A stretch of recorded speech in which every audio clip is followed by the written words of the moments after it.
الموضوع المرتبط وانا اللي كنعرف بانكم يعني عندكم فيه اسئله هو الغازوال الروسي.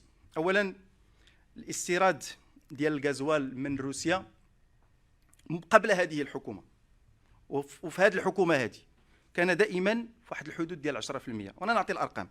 سنه 2020 كان الاستيراد ديال الغازوال الروسي هو في حدود 2020 9%، 2021 5%، 2022 9%.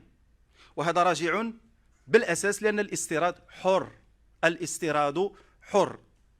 بلادنا عملت على تسخير كل الجهود، لا سيما وانا نعطي هنا واحد المثال. الحكومه وبلادنا دارت مجهودات كبيره باش تستورد الفحم الحجري الروسي، لانه هو اللي ساهم، الاستيراد ديالو هو اللي ساهم في التحكم في الفاتوره ديال انتاج الكهرباء ببلادنا.